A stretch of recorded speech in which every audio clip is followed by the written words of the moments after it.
Hi friends, అందరు ఎలా ఉన్నారు? బాగున్నారా? ఈరోజు అయితే నేనైతే మరొక కాన్సెప్ట్ అయితే మీ ముందుకైతే రావడం అయితే జరిగిందండి.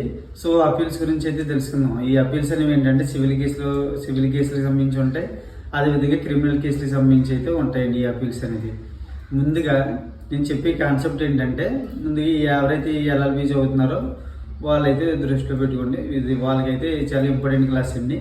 అదేవిధంగా సాధారణంగా జనాన్ని మనకి లీగల్ నాలెడ్జ్ షేర్ చేస్తున్నాను కాబట్టి సో మీరు కూడా ఒక ఐడియా కోసం అయితే వినండి జాగ్రత్తగా. అయితే ఏం కాదండి, ఇప్పుడు ఈ అపీల్ అంటే ఏంటండి అంటే ఇక్కడ ప్లాంటిఫ్ డిపెండెంట్ ఇక్కడ ఇద్దరైతే ఉంటారండి. సో ఇందులో ఏంటంటే కోర్టు ఎవరో ఒకరికి అయితే ఫేవర్ ఇస్తుంది. సో అపోనెంట్ ఎవరైతే ఉన్నారో వాళ్ళిద్దరిలో ఎవరో ఒకరు వాళ్ళు కనుక ఆ కోర్టు ఇచ్చిన డిగ్రీకి సాటిస్ఫై అవ్వకపోతే వేరే కోర్టుకి వెళ్ళి ప్రొసీడ్ అవుదామని చెప్పి దాన్ని ఛాలెంజ్ చేస్తారు. దీన్నే మన అపీల్ అంటాం. అయితే ఇప్పుడు మన సివిల్ కేసు గురించి ముందుగా మాట్లాడుకుందాం. అసలు సివిల్ కేసు, ఈ సివిల్ కేసులు ఎక్కడెక్కడ జరుగుతాయి, ఈ కేసులు జరిగే జడ్జిలు, ఈ కేసులు జరిగే ప్లేసులు ఏమంటాం అంటే చెప్తాను చూడండి. ఈ సివిల్ కేసులు జరిగేవి ఏంటంటే ముందుగా మనకి లోకల్లో వినిపించేవి జూనియర్ సివిల్ జడ్జి కోర్టులు, సీనియర్ సివిల్ జడ్జి కోర్టులు, అదేవిధంగా డిస్ట్రిక్ట్ లెవెల్లో వచ్చేసరికి ఏంటంటే ఇక్కడ డిస్ట్రిక్ట్ కోర్ట్స్ అయితే ఉంటుందండి.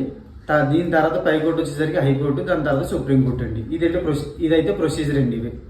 సో ముందుగా ఏంటంటే కేసు అనేది జూనియర్ సివిల్ జడ్జెస్ లేదా దాని వాల్యూని బట్టి మన కోర్టు ఈ సివిల్ కేసు సంబంధించి ఏంటంటే ఒకవేళ ఫర్ సపోజ్ మన ప్రాపర్టీ వాల్యూని బట్టి అయితే ఈ జూనియర్ సివిల్ జడ్జి లేదా సీనియర్ సివిల్ జడ్జి కోర్టులకు వేయాలనేది మనకు ఉంటుందండి. అయితే ఈ జూనియర్ సివిల్ జడ్జి లేదా సీనియర్ సివిల్ జడ్జి కోర్టులో అయితే ఏదైతే మనకి అగెనిస్ట్గా వచ్చిందో సో అగెనిస్ట్గా వస్తే కనుక ఇవన్నీ ఏం చేస్తాం, డిస్ట్రిక్ట్ కోర్టుకి వెళ్తాం. సో అక్కడ ఆ డిస్ట్రిక్ట్ కోర్టుకి వెళ్తాం.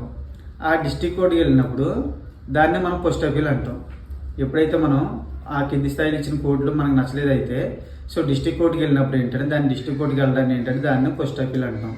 అక్కడ కూడా సాటిస్ఫై అవ్వలేదు.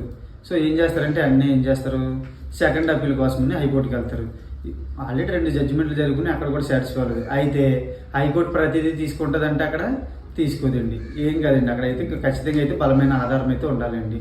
అది చట్టానికి సంబంధించి లాగ్ ప్రకారం ఏమైనా లూప్ హోల్స్ ఉన్నాయా అనే కొద్ది కష్టతరంగా ఏమైనా ఉందా అనే దాని గురించి అయితే అక్కడ జరుగుతుందండి. అప్పుడు అవి తీసుకోవడం జరుగుతుంది.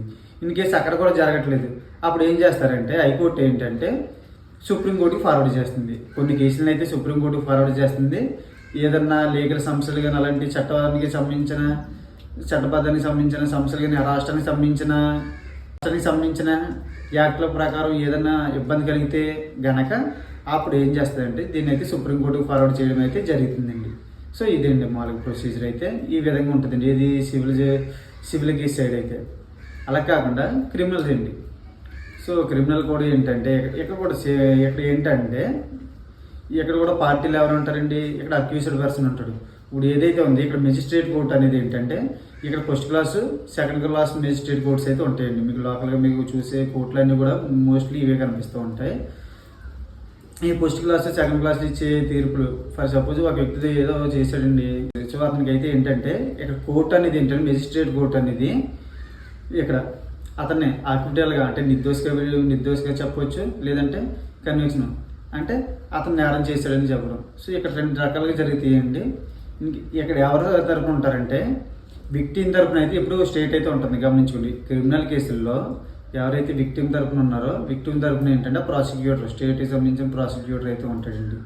ఇన్ కేసు కనుక అక్కడ కనుక న్యాయం జరగకపోతే ఇక్కడ బోత్ ఇద్దరికి కూడా magistrate first class second class మెజిస్ట్రేట్లో కూడా అక్కడ నుంచి మనకి న్యాయం జరగకపోతే అప్పుడు వెళ్తామండి అప్పీల్కి.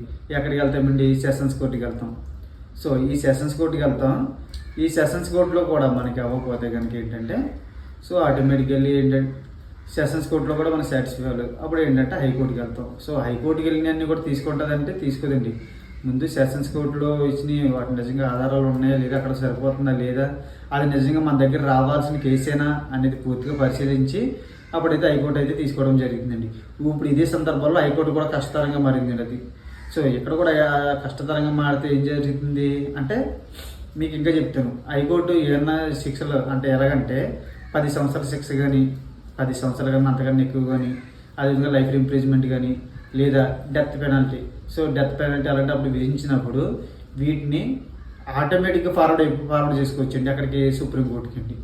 అదేవిధంగా ఈ క్రిమినల్ కేసులకు సంబంధించి ఏంటంటే appeals from the order. Orders అంటే కోర్టు కొన్ని ఆర్డర్స్ ఇస్తుందండి. ఏంటది?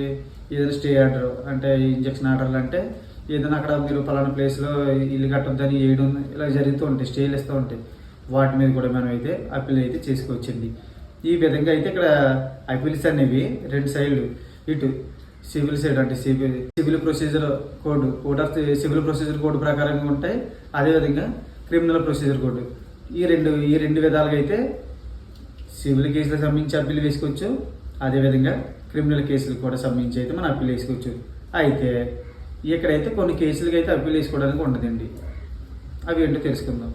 ముందుగండి, ఎవరైతే ఈ నేరం చేసిన వ్యక్తి ఎవరైతే ఉన్నారో, ఎస్ నేను గిల్టీ అని నేరాన్ని ఒప్పుకున్నప్పుడు, ఎవరైతే ఇక్కడ ఈ అక్యూజ్డ్ పర్సన్ ఉన్నాడో అతను నేరాన్ని కనుక ఒప్పుకుంటే కనుక అతనికి ఏంటంటే నేరాన్ని ఒప్పుకుంటే కనుక అతనికి అప్లై చేసుకునే అవకాశం అయితే ఉండదండి. అది సిఆర్పిసి సెక్షన్ 375 అండి. సో ఇక్కడ 376 ప్రకారం ఏంటంటే, ఇక్కడ ఎవరైతే వ్యక్తి ఉన్నారో ఆ వ్యక్తి కనుక చెప్పాలంటే పెట్టి కేసు అండి. సో పెట్టి కేసు అంటే ఏంటండి, లెస్ దెన్ 100 రూపీస్ ఫైన్, అంటే 100 లోపు ఫైన్ ఉన్న కేసులని, అదేవిధంగా లెస్ దెన్ 6 months ఇంప్రిజ్మెంట్, 6 నెలలకి తక్కువ జైలు శిక్ష ఉంటాయి కనుక వీటి మీద అయితే అప్పీల్ చేసుకోవడానికి అయితే రైట్ అయితే ఉండదండి. అయితే ఇక్కడ మనం ఏంటంటే రివ్యూ పిటిషన్ అయితే వేసుకోవచ్చండి. అంటే కోర్టుకి, హైకోర్టుకి లేదా డిస్ట్రిక్ట్ కోర్టుకి రివ్యూ పిటిషన్స్ అయితే వేసుకోవచ్చండి. అంటే రివ్యూ పిటిషన్ ఏంటంటే అక్కడ ఏం జరుగుతుందంటే, అంటే అక్కడ కోర్టు అనేది ఏంటంటే నిజంగా రివ్యూ చేస్తారు. అంటే నిజంగా ఈ కోర్టుకి వాళ్ళు ఇచ్చిన చట్టాలకి నిజంగా అది ఉందా లేదా, లేదంటే ఎక్కువ శిక్ష వేస్తారా అనే దాని గురించి కూడా అక్కడ రివ్యూ అయితే జరుగుతుందండి. సో ఈ విధంగా ఏంటంటే అక్యూజ్డ్ ఎవరైతే నేరం ఒప్పుకుంటాడో అతనికి అప్పీల్ చేసుకునే రైట్ అయితే ఉండదండి, అప్పీల్ చేసుకోలేడండి. అదేవిధంగా ఏంటంటే ఈ పెట్టి కేసులు ఏవైతే ఉన్నాయో పెట్టి కేసులు కూడా అదైతే అవుతాయండి. అయితే ఈ పెట్టి కేసులు ఎక్కువ శిక్ష వేస్తే కనుక అప్పుడు అప్పీల్ చేసుకోవచ్చు. మళ్ళీ గుర్తుంచుకోండి, ఈ పెట్టి కేసులు అనేది చెప్పాను కదా మీకు, పెట్టి కేసులు వచ్చేసరికి ఏంటంటే 6 నెలలు శిక్షలు అండి. సో ఇలాంటి శిక్షలకి అయితే అప్పీల్ చేసుకోవాలండి. మీకు ఎగ్జాంపుల్ చెప్తున్నాను. ఒక వ్యక్తిని అరేంజ్ చేశారండి, అతనికి 50 రూపాయలు ఫైన్ పడింది. సో 50 రూపాయలు ఫైన్ పడింది, తర్వాత అతనికి ఏంటంటే 3 నెలల శిక్ష పడింది. సో ఇలాంటి కేసుల్లో అయితే అతనైతే అప్పీల్ చేసుకోలేడండి. మరీ గమనించుకోండి. ఈ విధంగా అప్పీల్స్ అనే కాన్సెప్ట్ అయితే ఉంటుందండి.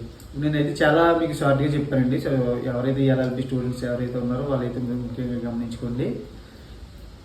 నేను మీకు ఏదైతే చెప్పాను ఈజీగా ఏంటంటే మీకు ఈజీగా అర్థం అవ్వాలని చెప్పాను. 20 మార్క్స్ అండి. అదేవిధంగా మీరు లీగల్ నాలెడ్జ్ కోసం నా ఛానల్ చూసిన వాళ్ళకి కూడా ఏంటంటే ఈజీగా అర్థం కావాలని సింపుల్గా అయితే చెప్పడం అయితే జరిగింది. సో ఇలాంటి కాన్సెప్ట్ల కోసం అయితే నా ఛానల్ అయితే సబ్స్క్రైబ్ చేసుకోండి. నా వీడియో నచ్చితే లైక్ చేయండి, షేర్ చేయండి. Thank you so much.